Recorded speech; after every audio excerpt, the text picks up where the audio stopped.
5 કરોડની જમીન પચાવી પાડવાના મામલે જયેશ પટેલના ભાઈની ધરપકડ. ધર્મેશ રાણાપરિયા સામે લેન્ડ ગ્રેબિંગનો ગુનો નોંધાયો.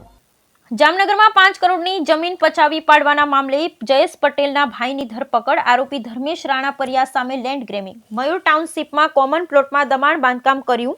જામનગરના રણજીત સાગર રોડ પર આવેલ મયુર ટાઉનશીપ 1 ખાતેના કોમન પ્લોટમાં બાંધકામ થકી ગેરકાયદેસર દબાણ કરી અંદાજે 5 કરોડની જમીન પચાવી પાડવાના મુદ્દે જયેશ પટેલના ભાઈ ધર્મેશ રાણાપરિયા સામે સિટી એ ડિવિઝનમાં લેન્ડ ગ્રેબિંગ હેઠળ ગુનો દાખલ થતા ચકચાર વ્યાપી છે. ફરિયાદના આધારે પોલીસે આરોપીની અટકાયત કરી તપાસની આગળ ધપાવી છે. જામનગર શહેરના રણજીત સાગર રોડ પર મયુર ટાઉનશીપ 1 ખાતે રેશ નંબર 1206 નો કોમન પ્લોટ એ આશરે 965.38 ચોરસ મીટર, જેની અંદાજે બજાર કિંમત 5,19,55,000 નો કિંમતી પ્લોટમાં ગેરકાયદેસર દબાણ કરવામાં આવ્યું હોવાની ફરિયાદ રજૂઆત લેન્ડ ગ્રેબિંગ સમિતિ સમક્ષ કરવામાં આવી હતી. દરમિયાન સમિતિ દ્વારા આ અંગે તપાસ કરતા જેમાં તથ્ય જણાતા આ મામલે ફરિયાદ કરવા પોલીસને સૂચના કરવામાં આવી હતી.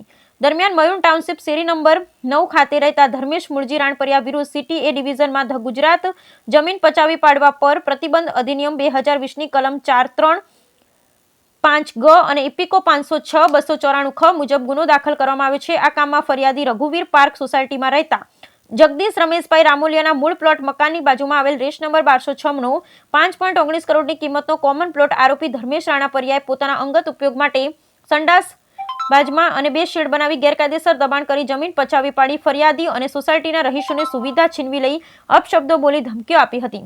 પોલીસ ફરિયાદના આધારે આ અંગેની તપાસ જામનગર સિટી ડીવાયએસપી ઝાલા તેમજ સિટી પીઆઈ એન.એ. ચાવડા દ્વારા હાથ ધરવામાં આવી છે. ગઈકાલે ફરિયાદ થતા પોલીસ દ્વારા આ અંગે તપાસના ચક્રો ગતિમાન કરવામાં આવ્યા હતા ને આરોપી ધર્મેશ રાણાપરિયાની અટકાયત કરવામાં આવી છે.